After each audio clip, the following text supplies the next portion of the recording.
Hey everyone, it's James. And I want to talk to you for a moment.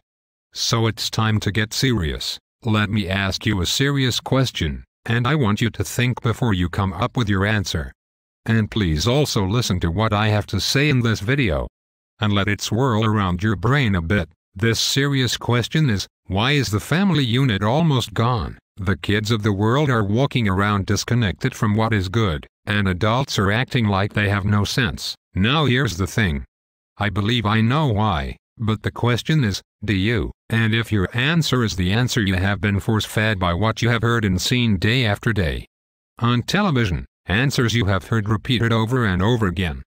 By your neighbors, co-workers, and friends. Or is it the answer that sits in your gut, telling you what is true and right, and what is wrong with the situation at hand? You see, the videos I make, I don't make to talk negatively about a certain subject, or to pick apart this or that. But it's because there are several things we face and deal with when dealing with normal and toxic people, and in dealing with relationships, that equal up to a giant red X on the picture of the family unit. When I talk about men not dealing with women that try to get them to conform, or try to train and test them, I'm doing this because in the end this will allow men to find good women that will hopefully produce a good family. And also I do this because there are good women acting bad in this regard because that's all they have been taught. And hopefully when they realize this kind of behavior will no longer be tolerated, they will be able to make positive changes in their lives and relationship choices. That again hopefully will lead to a happy family unit. And as for the toxic narcissists, they will no longer be able to blend in amongst good people. And it will be easier for good people to end up with other good people. But as I stated before, there are many good women that have good potential caught up in this mess. Because it's normal by today's society to behave toxically, women are sadly rewarded for the lies they tell, the divorces they seek, damages they cause, and children they put into daycare, and no one is saying anything. And if someone does say something, they're labeled something they are not. Last I checked, speaking up against such mess is trying to help the family unit be what it once was, which in turn helps every man, woman, and child. So how did we get to a place where speaking up about such matters is labeled as being against women? Speaking up against such matters is only trying to pull women out of the darkness and bring them into the light, as they have been horribly lied to and led astray. The truth is, the narcissists that hate the family with everything they have and can't stand you and your kids are the ones that fire back with these lame comments and remarks against you when you stand up for what is right. And because most people want to do as everyone else is doing, and they don't want to stick out like a sore thumb, they just lower their heads into the sand and go along with the toxic program. I mean, where do you think things would go and how things might change if families put their priorities on raising their children, and that it's important to have a parent in the home for that function, instead of sending them to daycare? Do you realize that if you are dealing with a basic salary to income home, one of those incomes is going to go primarily to daycare? So my question is, if a person is going to spend most of their wage on daycare, car payment, and gas to drive to work, why are they working?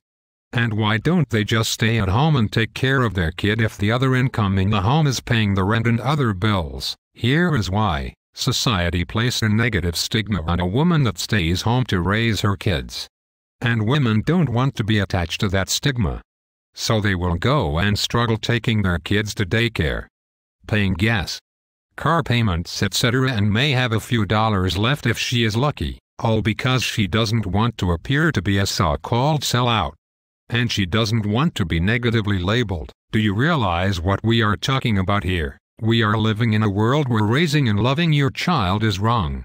And you people have gone along with it without asking a single question. Oh wait. But how dare you ask a question? Because if you do, you are labeled something horrible.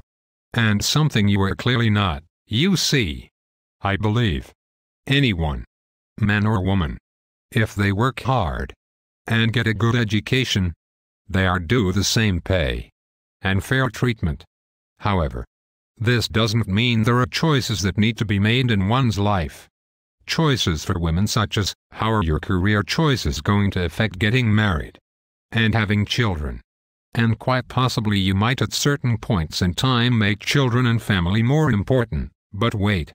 There is a solution. It's called daycare, a place where kids miss out on the normal bonding and love they should be receiving from their mother. Do me a favor and look at how the kids and young people are behaving today. I know, pretty scary, isn't it? And now look at what has changed in the family dynamics in the last few decades. Oh wait.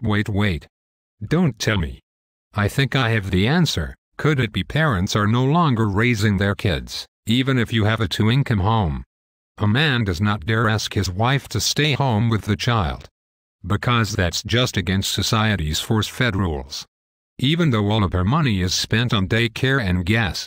And this is best case scenario. Worst case, the mother bought into the pipe dream that divorcing for freedom's sake and to relive the dating life she never had was the way to go, all the while alienating the father from the picture, and him paying every dollar he has to a woman he is no longer married to. And for a child he never gets to see, a child that is being raised by daycare. I know there are some of you that will say, "But James, I was married to a bad man. I had to get a divorce." And hey, that I understand. And that is not what we are talking about. We are talking about the toxic norm that is pushed on people like the super-size fries in the drive-thru window. Because let's be honest folks, everything I'm saying here is how people live by default. This is the norm for most people and how they expect their life to go. And they are programmed and conditioned to accept such garbage. And along with this programming comes a program for denial.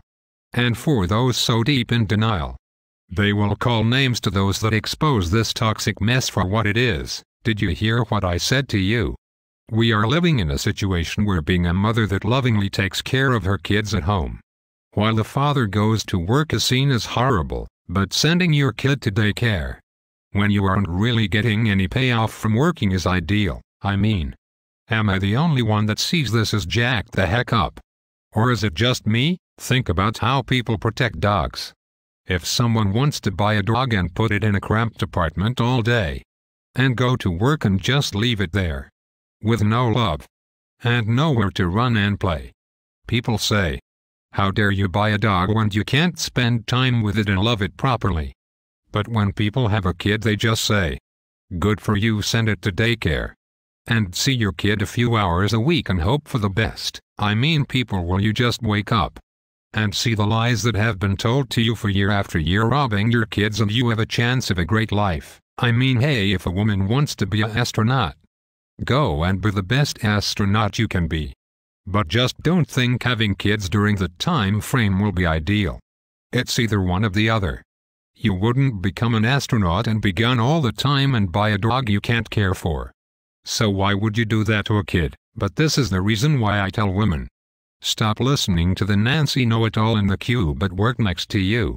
And why I tell men to stop letting women control and manipulate you. Stop putting up with women that have men friends. Yes, I said it again and will say it again and again. Stop letting women run you and run over you. Set strong boundaries and walk away from any woman that doesn't bring something positive to the table.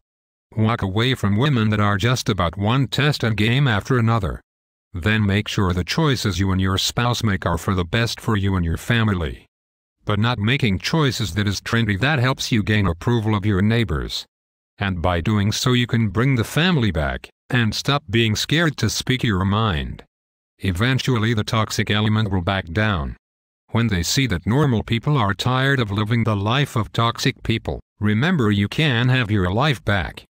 And you can have a good life. You just have to see things for what they are. And stop letting people wave their hands and blow fairy dust in your face and have you convinced that you are just overreacting when you see things are wrong.